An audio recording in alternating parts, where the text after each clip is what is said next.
In today's session, we'll complete the topic not-for-profit organization. In this session, we'll take few topics which were left in the previous session. That is, some special items we'll discuss. We'll talk about general and special funds. We'll talk about consumable stores and we will talk about opening balance sheet. ठीक है, तो ये 4 items हमारे बचे हुए हैं chapter में. We'll take up one by one and we'll discuss them in detail. Let's start with the first topic, that is some special items. कौन कौन से आइटम्स है जो नॉट फॉर प्रॉफिट ऑर्गेनाइजेशन में स्पेशल हमें दिखाई देते हैं, जो और कहीं दिखते नहीं है. ठीक है, तो चलिए, नॉट फॉर प्रॉफिट ऑर्गेनाइजेशन आपको मालूम है कि वहाँ पे मेंबर्स होते हैं. वहाँ पे हमारे न तो पार्टनर्स होते हैं, ना वहाँ पे शेयर होल्डर्स होते हैं, वहाँ पे कोई प्रोप्राइटर नहीं होता. वहाँ पे क्या होते हैं, मेंबर्स होते हैं. क्योंकि not for profit organisation is run for the benefit और you can say for the welfare of और the you can say charitable purpose, है ना.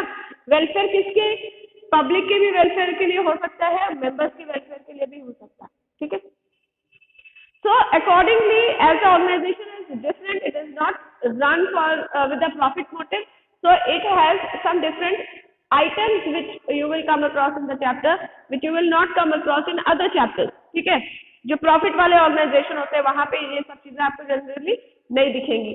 तो पहला आइटम है हमारा सब्सक्रिप्शन का. सब्सक्रिप्शन क्या होता है? Subscription is a payment which the members make on a regular basis to the organisation. Not for profit organisation में उनके जो मेंबर्स होते हैं उनको रेगुलर बेसिस पे एक पेमेंट करना पड़ता है, जिसको हम एनुअल पेमेंट बोल सकते हैं, दैट इज सब्सक्रिप्शन. ठीक है, तो सब्सक्रिप्शन जो है, एज आई टोल्ड यू, कि रेगुलर बेसिस पे आता रहता है ऑर्गेनाइजेशन के पास. तो वो किस नेचर का हुआ? वो ऑब्वियसली रेवेन्यू नेचर का हुआ. और रेवेन्यू नेचर के जो भी आइटम्स होते हैं हम उनको कहाँ दिखाते हैं? We show them in the income and expenditure account. Obviously receipt and payment account में भी वो आएगा, क्योंकि रिसीट एंड पेमेंट अकाउंट जो है वो सिर्फ और सिर्फ कैपिटल या रेवेन्यू की बात नहीं करता, वो दोनों की बात करता है. ठीक है, लेकिन इनकम एंड एक्सपेंडिचर अकाउंट में हम जब दिखाएंगे तो हमें एक चीज का ध्यान देना होगा कि हम सिर्फ करंट पीरियड का सब्सक्रिप्शन दिखाए, बाकी नहीं आएगा. ठीक है, अगर कुछ एक्रूड है या कुछ यू कैन से प्रीपेड है, आउटस्टैंडिंग, ये सब चीजें हैं, तो वो डेफिनेटली हम कंसिडर करते हैं, इनकम एंड एक्सपेंडिचर अकाउंट में एडजस्टमेंट दिखाते हैं और बैलेंस शीट में उसका इफेक्ट नजर आता है.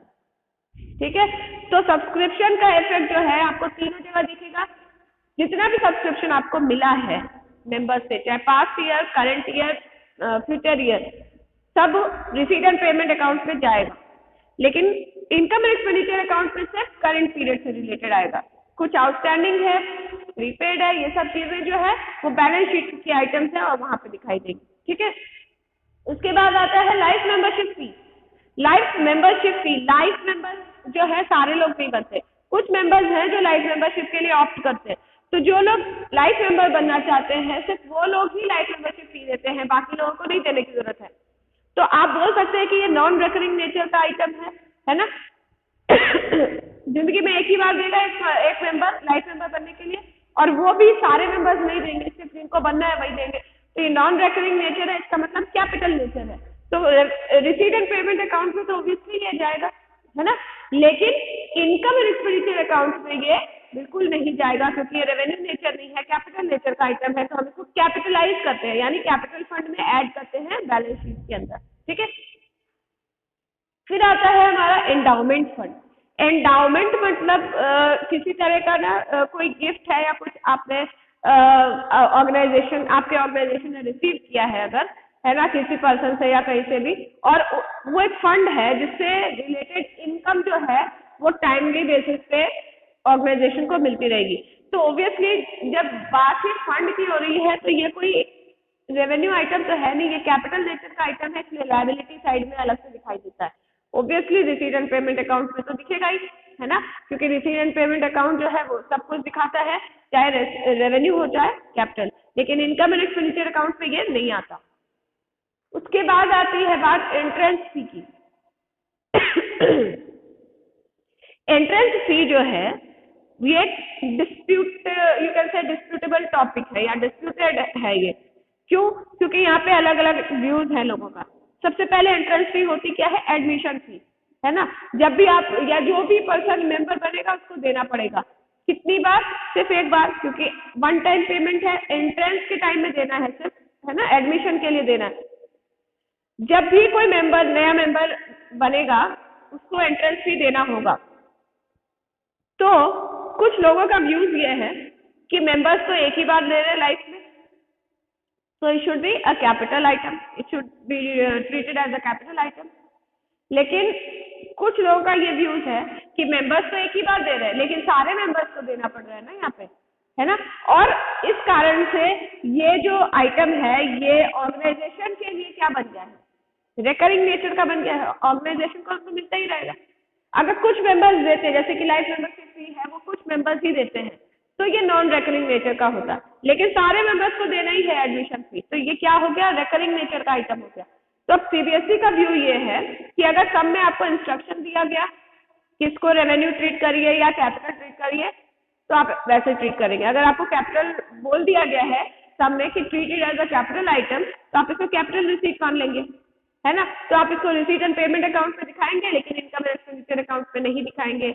और बैलेंस शीट में आप इसको कैपिटल मतलब लायबिलिटी साइड में दिखा देंगे। लेकिन अगर कुछ नहीं दिया है, सब में कुछ नहीं बोला गया है, तो सीबीएसई का व्यू है कि we should treat it as a revenue item. क्यों? क्योंकि they stand with the second opinion कि it is of recurring nature, क्योंकि ऑर्गेनाइजेशन को ये रिपीटेडली हर मेंबर से मिलता ही रहेगा, है ना।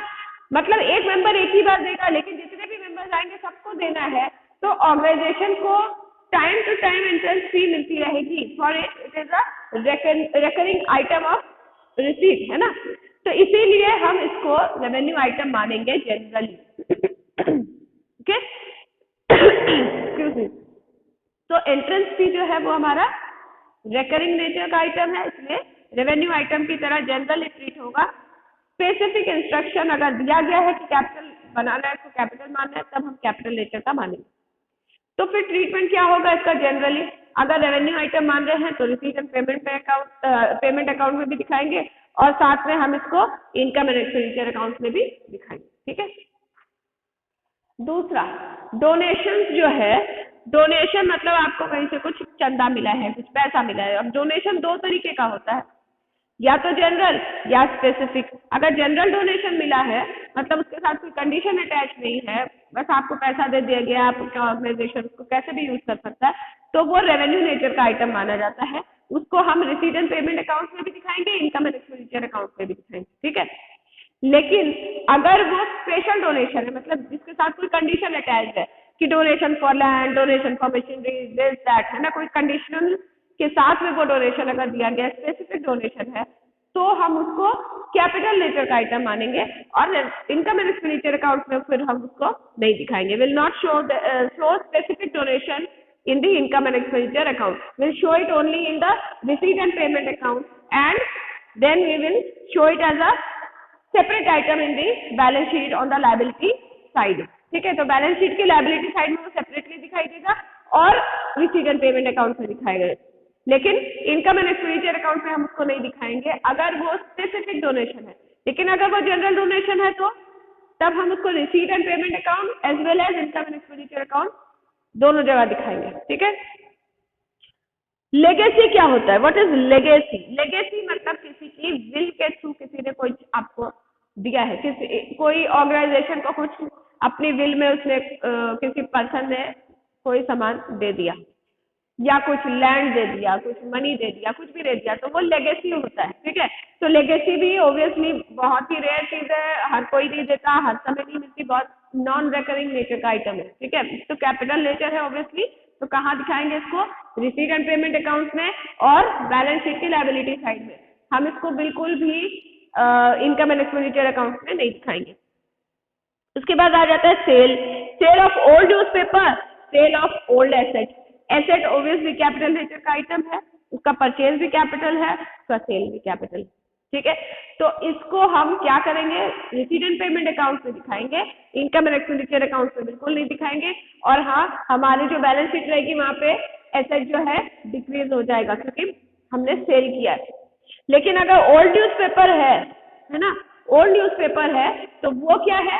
वो तो कबाड़ जैसे आप बेचते हो तो उससे पैसा आता है, वो तो रेगुलर एक यू कैन से रिकरिंग नेचर का आइटम है ना, साल में कई बार लोग ये काम करते हैं, तो रिकरिंग नेचर का आइटम है, इसलिए हम इसको रेवेन्यू आइटम मान के इनकम एंड एक्सपेंडिचर अकाउंट में और रिसीट एंड पेमेंट अकाउंट दोनों जगह दिखाएंगे, ठीक है।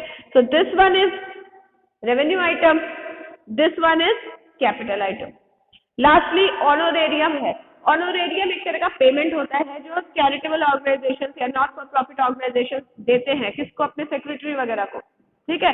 तो हम इसको रेवेन्यू आइटम मानते हैं क्योंकि ऑनोरेरियम एक पेमेंट है जो कि रिकरिंग बेसिस में सेक्रेटरी वगैरह को दिया जाता है, ठीक है। तो क्या ट्रीटमेंट होगी, ये पेमेंट है, तो it will be shown both in the income and expenditure account as well as in the receipt and payment account. तो ये था हमारा स्पेशल आइटम्स जो एक एक करके हमने सारे डिस्कस कर लिए हैं।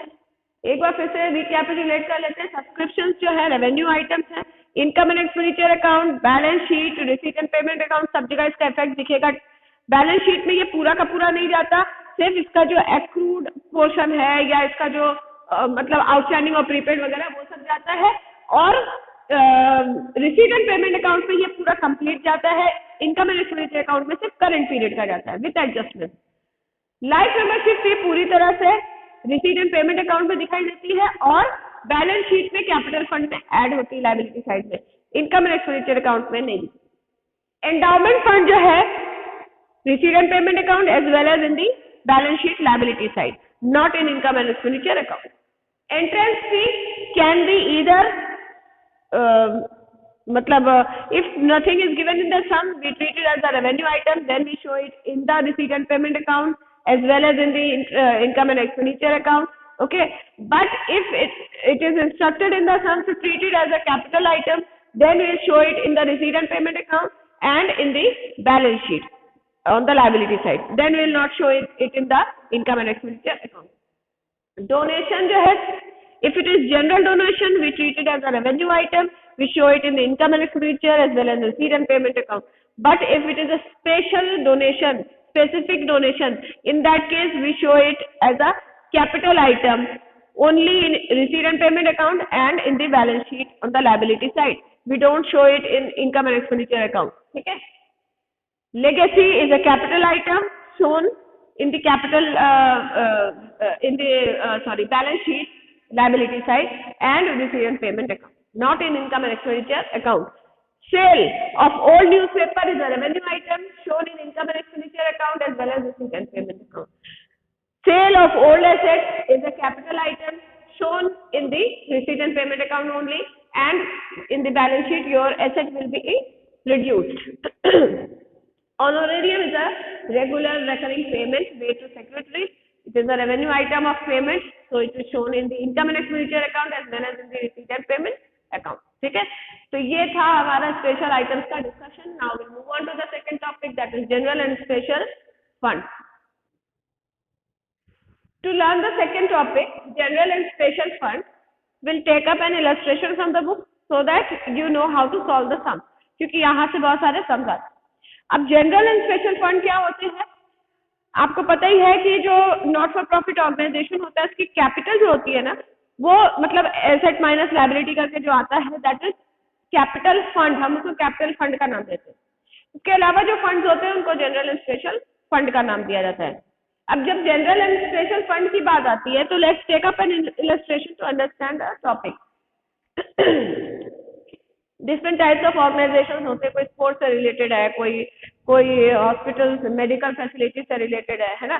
तो जिस भी तरह का ऑर्गेनाइजेशन है वो उससे रिलेटेड हो सकता है, कोई ना कोई फंड क्रिएट करके रखे. तो whenever an organisation creates a fund for some specific purpose, ठीक है, तो वो जो फंड है उसको जनरली क्या किया जाता है, till the time it is put to use that fund is invested somewhere. ठीक है, जब तक उसका यूज नहीं होता तब तक हम उस फंड को कहीं ना कहीं इन्वेस्ट करके रखते हैं जिससे कि इंटरेस्ट अर्न करते रहे, है ना. तो बहुत सारे एडजस्टमेंट्स हैं जो हमें करने पड़ते हैं जिससे कि फाइनल वैल्यू बैलेंस शीट में किस अमाउंट पे हम दिखाएंगे उस फंड को, वो हमें निकालना रहता है. ठीक है, तो like take up this sum on page number 1.13, illustration number 4.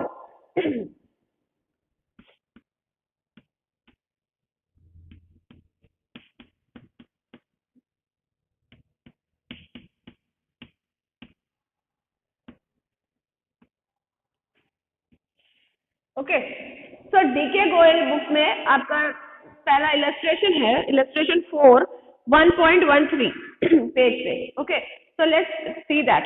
सबसे पहले रीड कर लेते हैं। Show how will you deal with the following items while preparing the balance sheet of a club as on 31 March 2019। अगर balance sheet 31 March 2019 की है, ठीक है, तो एक क्लब है जहां पे कुछ आइटम्स है दिया हुआ है आपको, उसको कैसे ट्रीट करना है ये पूछा जा रहा है। ठीक है, how will you treat the following item. तो सबसे पहले आपको दिया गया स्पोर्ट्स फंड ऑन 1 अप्रैल 2018, मतलब अकाउंटिंग पीरियड के स्टार्टिंग में स्पोर्ट्स फंड है 5 लाख रुपए का, और 10% स्पोर्ट्स फंड इन्वेस्टमेंट भी है सेम डेट का 5 लाख का, मतलब जितना भी फंड क्रिएट हुआ है पूरा का पूरा इन्वेस्ट कर दिया गया। उस पर इंटरेस्ट मिल रहा है 37,500 का। डोनेशन मिल रहा है उस फंड पे 1,20,000 का। स्पोर्ट्स प्राइज उस फंड से दिया गया 1 लाख रुपए का, और 15,000 का एक्सपेंसेस उस फंड से पे किया गया। तो आज की तारीख में, that is on 31 March 2019, how will at what amount will this fund appear in the balance sheet, ये आपको कैलकुलेट करना। ठीक है, तो सबसे पहले बैलेंस शीट बनाएंगे हम लोग।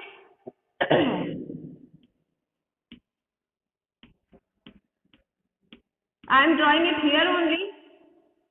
ठीक है, सपोज ये हमारी बैलेंस शीट है as at 31 March 2019। This is your liability side.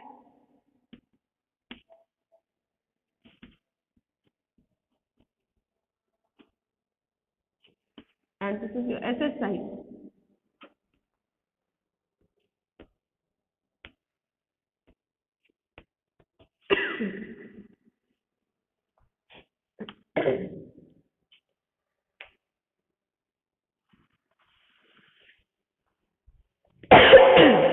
So how will you show it? सबसे पहली चीज देखिए, आपको सब में क्या दिया गया है। So what we will do is we will show the items, okay, which are required to be shown on the liability side, but we will not show the amount in the amount column. पहले amount की calculation within the margin ही कर लेंगे, उसके बाद हम amount के column में दिखाएंगे। ठीक है, तो सबसे पहले देखिए क्या लिखा हुआ है आपके क्वेश्चन में। स्पोर्ट्स फंड जो है 1 अप्रैल 2018 को 5 लाख रुपए का है। तो स्पोर्ट्स फंड कोई भी तरह का हो, it is always a liability side item of balance sheet. So you will write it over here. Sports fund. कितने का है? 5 लाख रुपए का है। उसके बाद स्पोर्ट्स फंड इन्वेस्टमेंट है 10% का 1 अप्रैल को। तो इन्वेस्टमेंट तो आपको पता ही है कि इट इज एन एसेट। ठीक है, तो एसेट को हम कहाँ दिखाएंगे? बैलेंस शीट के एसेट साइड में। ठीक है, तो 10% स्पोर्ट्स फंड इन्वेस्टमेंट लिख दीजिए।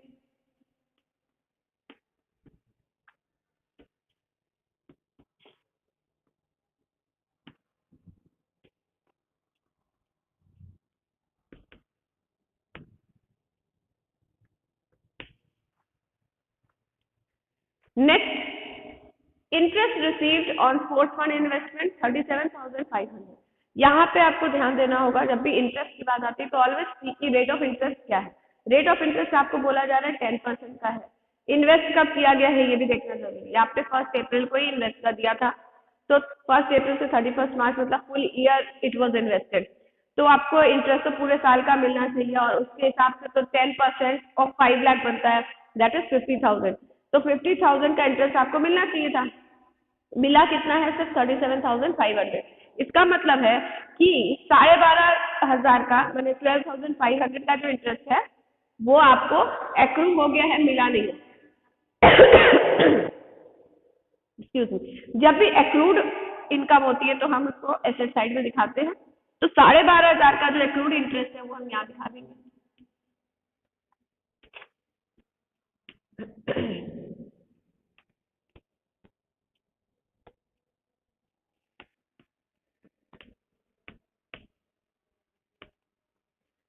अब जो इंटरेस्ट आपको मिला है ना, जो इंटरेस्ट मिला है उसको हम क्या करेंगे, सबसे पहले अपने स्पोर्ट्स फंड में ऐड कर देंगे।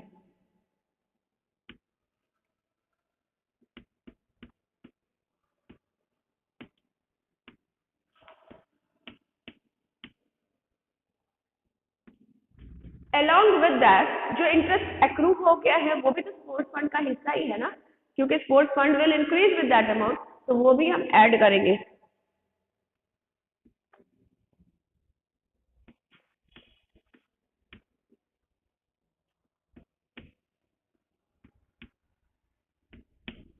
ठीक है, तो स्पोर्ट्स फंड की वैल्यू 5 लाख थी, उस पर 37,500 का इंटरेस्ट आपको मिल चुका है, साथ में 12,500 का भी मिलने वाला है क्योंकि एक्रू हो चुका है।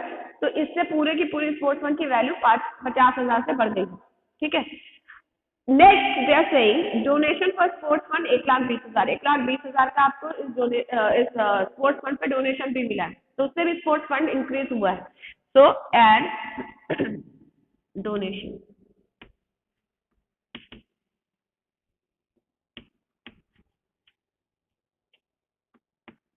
और कुछ रिसीव नहीं हो रहा है।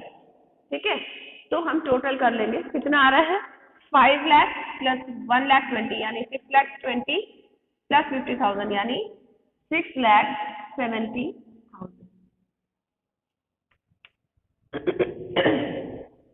अब हमसे बोला जा रहा है कि स्पोर्ट्स फंड से आपने अवार्ड दिया है 1 लाख रुपए का एंड एक्सपेंसेस बियर किया है 15,000 का, तो ये क्या है, ये आइटम्स जब हम दिखाएंगे तो इससे हमारा स्पोर्ट्स फंड का वैल्यू कम होगा, क्योंकि उससे हमने अवार्ड दे दिया है 1 लाख रुपए का और 15,000 का एक्सपेंस भी बियर किया है, तो that we will reduce less award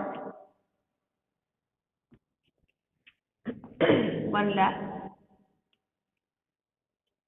and less expenses 15,000।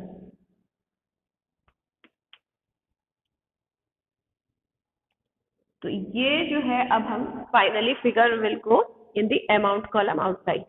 ठीक है, ये थोड़ा सा रफ सा लग रहा है, इसको हमें थोड़ा छोटा करना चाहिए अमाउंट कॉलम को, और एसेट साइड को थोड़ा सा बड़ा दिखा देना चाहिए।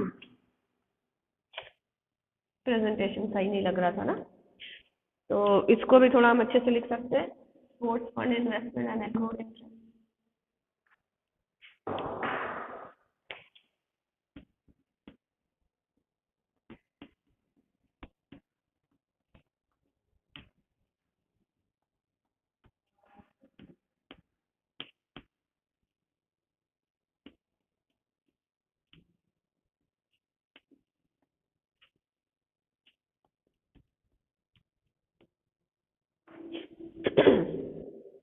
Now you do the calculation to find out how much is the value. 6,70,000 minus 1 lakh यानी 5,70,000. 5,70,000 minus 15,000 is how much? 5,55,000. तो 5,55,000. So this is the value at which this sports fund will appear in the balance sheet as on 31st March 2019. ठीक है, और उसी दिन हमारा sports fund का investment भी 5 लाख का है और उस पर एक्रूड इंटरेस्ट है 12,500 का। तो ये एक प्रेजेंटेशन है इस फंड का। इस तरीके से और भी अलग अलग तरीके के फंड पे क्वेश्चन आते हैं, मोस्टली कैलकुलेशन वाइज आपको इसी तरह से अप्रोच करना है ना। अब वो तो डिपेंड करता है कि आपका क्वेश्चन में क्या इन्फॉर्मेशन दिया गया है, क्या स्पेशल कुछ अलग कोई चीज दी गई है, लेकिन what you have to keep in mind is you have to approach the numerical in this manner only, कि स्पोर्ट्स फंड में क्या क्या आया और स्पोर्ट्स फंड से क्या क्या गया, दैट्स इट। ठीक है, और अगर इन्वेस्टमेंट है तो एसेट साइड में भी दिखाई देगा, और अगर कोई एक्रूड इंटरेस्ट वगैरह है तो वो भी एसेट साइड में जैसे आप दिखाते हैं बैलेंस शीट में। ठीक है, तो there is nothing something which you have not studied before. बस ठीक है, प्रेजेंटेशन पहली बार आप करेंगे तो आप इसकी प्रैक्टिस करिए, तो आप इसको आराम से कर लेंगे, बहुत ही इजी रहता है और इसमें बहुत स्कोरिंग क्वेश्चंस आते हैं। ठीक है, so you better practice more and more sums on this topic. Now we move on to the third topic, that is cost of consumable goods या consumable stores. Let's move on to the third topic, that is cost of consumable store, ठीक है।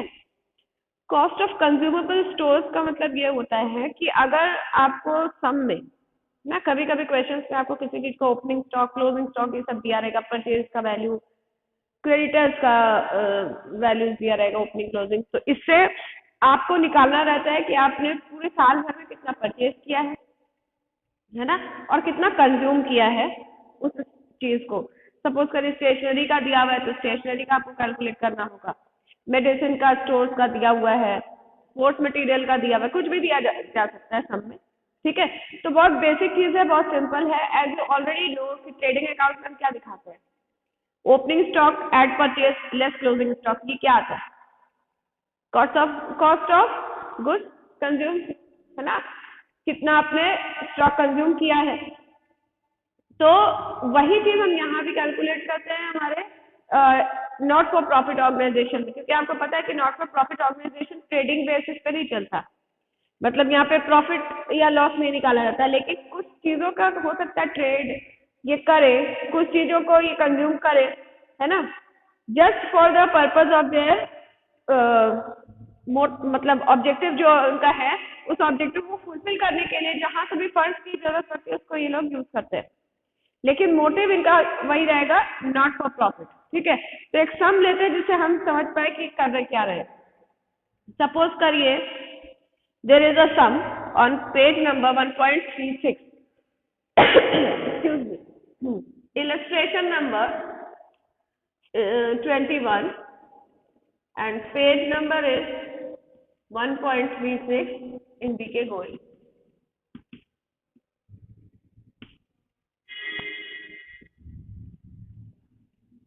एक सम दिया हुआ है, क्या दिया हुआ है यहाँ पे, आपसे बोला जा रहा है how will you treat the following items while preparing the final accounts of a club.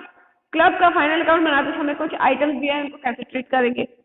1 अप्रैल 2016 जो है, मतलब ओपनिंग जो साल का अकाउंटिंग पीरियड का जो ओपनिंग डे है, दैट इज 1 अप्रैल 2016। उस दिन स्टेशनरी का स्टॉक है 4000 और क्रेडिटर्स है 7200 के। 31 मार्च 2017 को, मतलब ईयर एंड में, स्टॉक का वैल्यू है स्टेशनरी का 3000 और क्रेडिटर्स की वैल्यू है 5400। आपसे बोला गया है कि during the year you have made the payment of 25,000 to the creditors, creditors को आपने 25,000 का पेमेंट किया। अब इस सब इंफॉर्मेशन से आपको निकालना क्या है, आपको निकालना है स्टॉक ऑफ मटेरियल या स्टॉक ऑफ स्टेशनरी जो भी है वो कंज्यूम कितना हुआ। इनकम एंड एक्सपेंडिचर अकाउंट में आप कैसे दिखाएंगे और बैलेंस शीट में क्या प्रेजेंटेशन करेंगे। तो सबसे पहले हम इनकम एंड एक्सपेंडिचर अकाउंट का फॉर्मेट बनाते हैं।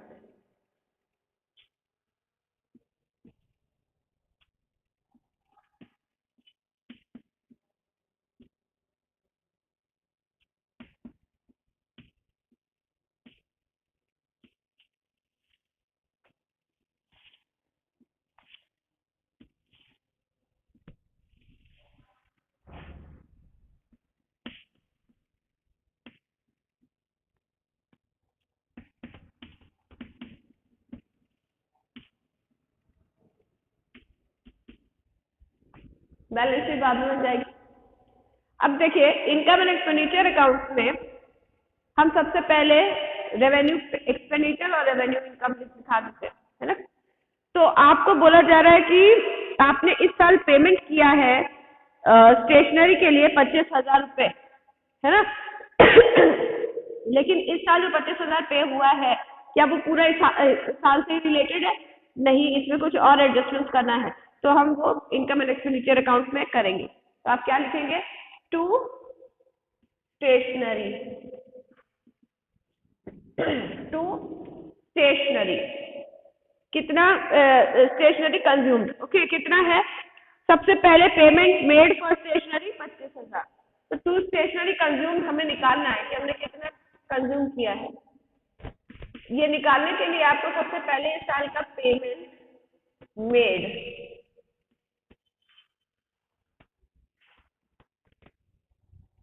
25,000 इस साल आपने पे किया, लेकिन क्या ये 25,000 पूरा इसी साल से रिलेटेड पेमेंट है? ध्यान से देखिए, आपको सब में बोल रहा है कि क्रेडिटर्स का ओपनिंग बैलेंस 7200 का था, आपने क्रेडिटर्स को इस साल 25,000 दे दिया, लेकिन 7200 का ओपनिंग बैलेंस का मतलब है कि पिछले साल के 7200 के क्रेडिटर्स हमारे थे, और अगर हमने इस साल क्रेडिटर्स को 25,000 दिया है तो मतलब वो 7200 जो पिछले साल का बाकी था हमने दे दिया। तो पिछले साल से रिलेटेड क्या हम इस साल इनकम एंड एक्सपेंडिचर अकाउंट में कभी भी दिखाते हैं?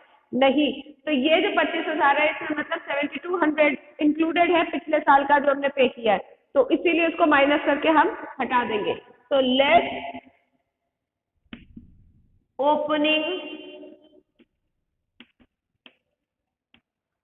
क्रेडिटर्स 7200,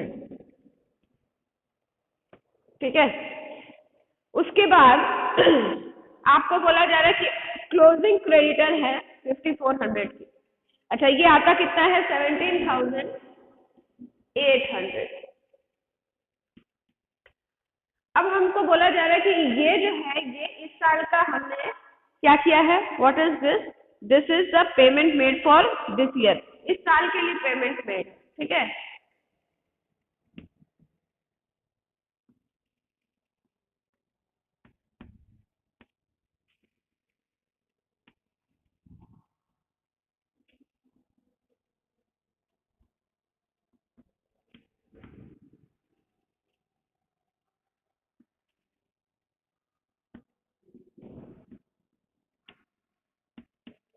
जो 25,000 था वो payment made during the year था, लेकिन payment made for the year नहीं था।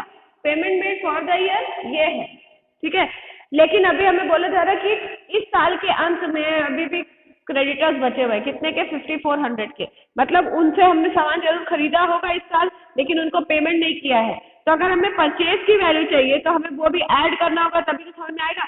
इतने का सामान तो खरीदा ही है, प्लस जिनको पेमेंट नहीं किया है वो भी तो सामान खरीदा है, क्रेडिट परचेज, तो वो हम ऐड करेंगे। ऐड क्लोजिंग क्रेडिटर्स कितने का? 5400 का। टोटल कितना आ रहा है हमारा?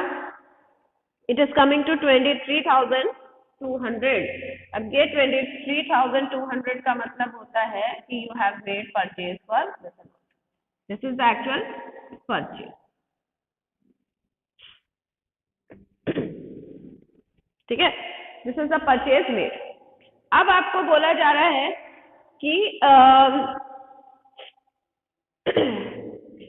स्टॉक ऑफ स्टेशनरी 4,000 था ओपनिंग और 3,000 था क्लोजिंग।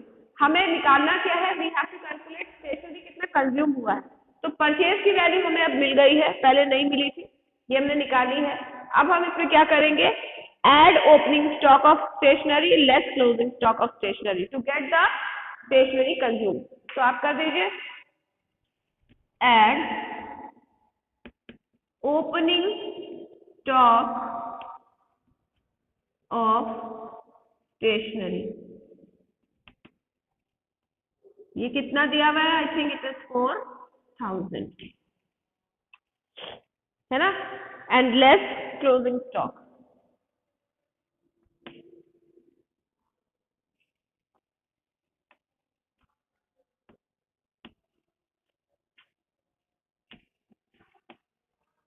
तो कितना आता है आपका? How much? 23,200 प्लस 4,000 मतलब 27,200 माइनस 3,000 इज कमिंग टू 24,200, 24,200। तो 24,200 का आपने स्टेशनरी इस साल कंज्यूम किया है, यही वैल्यू निकाला जाता है। अब बैलेंस शीट में हम क्या दिखाएंगे? बैलेंस शीट में आपको दो चीज दिखानी है। एक तो आपने कितने क्लोजिंग क्रेडिटर कितने, वो ऑलरेडी दिया हुआ है 5400 का, और क्लोजिंग वैल्यू ऑफ स्टॉक कितना है वो भी आपको दिया हुआ है 3,000 का। तो ये तो था आपका सम। कुछ बेसिक आपको अकाउंट हो सकता है बनाना पड़े, जैसे क्रेडिटर का अकाउंट, स्टेशनरी का स्टॉक का account.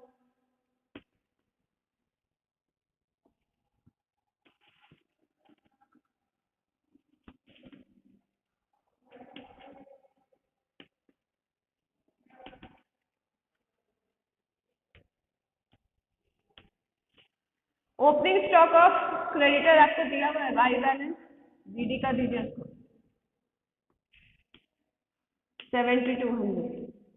Opening stock of stationery भी आपको दी हुई है, उसको टू बैलेंस बीडी कर दीजिए, कितना है 4।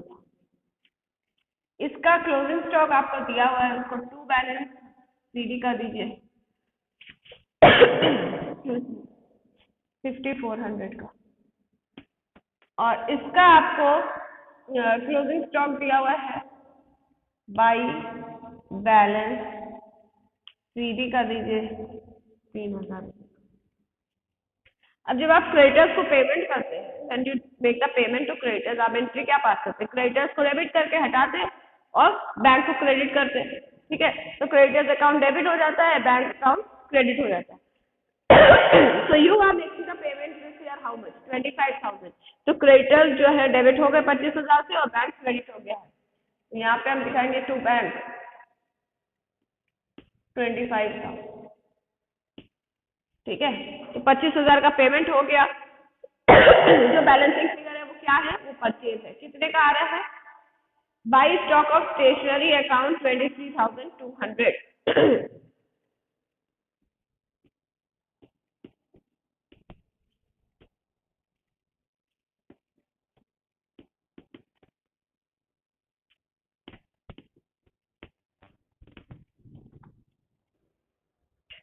Now we'll close the creditors account और स्टॉक ऑफ स्टेशनरी में क्या होगा, ये जो है entry this will be reflected over here as to creditors, मतलब इतने का हमने परचेज किया है, कितना आ रहा है 23,200 का, ये परचेज है, ये ओपनिंग स्टॉक है, add purchase less closing stock. How much is the this is consumed है by income and expenditure account।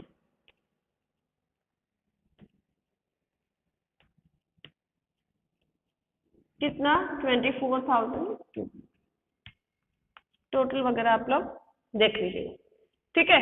तो देखिए ये इनकम एंड एक्सपेंडिचर अकाउंट में कितना आया 24,200 रुपए, जो हमने यहाँ पे कैलकुलेट किया वही सेम चीज वहाँ पे दिखाई दे रही है। अब बैलेंस शीट में क्या क्या चीज आएंगी, मैंने ऑलरेडी बोला है, क्लोजिंग स्टॉक आएगा किसका, स्टेशनरी का 3,000 का एसेट साइड में, है ना। और क्रेडिटर्स का जो क्लोजिंग स्टॉक है ये लायबिलिटी साइड में आएगा, क्योंकि ये क्लोजिंग लायबिलिटी है। तो this is how you show the consumable stores या कंज्यूमेबल गुड्स, ठीक है। उसका परचेज या उसका कितना कॉस्ट ऑफ गुड कंज्यूम्ड है वो दिखाना रहता है। Now we come to the last topic, that is opening balance sheet। Opening balance sheet क्या होती है, it is just another balance sheet जो कि साल के शुरुआत में बनती है। कब बनती है, क्यों बनती है, क्लोजिंग बैलेंस शीट तो हम बनाते ही है ना। ओपनिंग बैलेंस शीट कब बनाई जाती है, तब बनाई जाती है जब कुछ डेटा हमें, कुछ इंफॉर्मेशन हमें इनकम्प्लीट मिले, है ना, some information is missing, in that case we have to prepare opening balance sheet। अगर हम नॉट फॉर प्रॉफिट ऑर्गेनाइजेशन की बात करें तो आपको ओपनिंग बैलेंस शीट जब बनानी होगी तो वहां पे आपको कैपिटल फंड जो है बैलेंसिंग फिगर में आएगा, है ना। तो आप जब सम करेंगे बहुत सारे सम में, ज्यादातर सम में ओपनिंग बैलेंस शीट आपको बनानी पड़ेगी, क्योंकि आपको जो डेटा दिया रहेगा प्रीवियस ईयर, मतलब ओपनिंग आइटम्स बहुत सारे दिए रहेंगे, तो उनके बेसिस पे आप ओपनिंग बैलेंस शीट बनाएंगे, उससे आपका निकल के आएगा कैपिटल फंड, और इस कैपिटल फंड से आप फिर क्लोजिंग बैलेंस शीट बनाएंगे, ठीक है।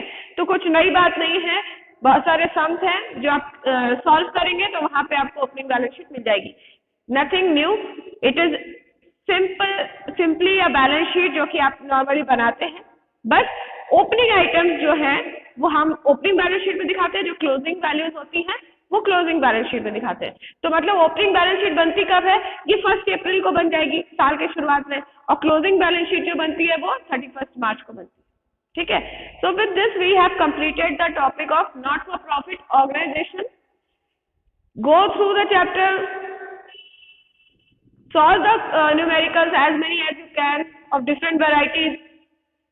If you still face any difficulty you can contact me, but I'll suggest do not read it very fast। आराम से धीरे धीरे करिए, क्योंकि है बहुत ही सिंपल, कुछ नहीं है, लेकिन अगर ध्यान देके नहीं करेंगे तो गड़बड़ी करेंगे, ठीक है। तो आराम से करिए, Once you have the grip on the chapter, then you can do it faster. Okay. So solve as many questions as you can. Thank you so much.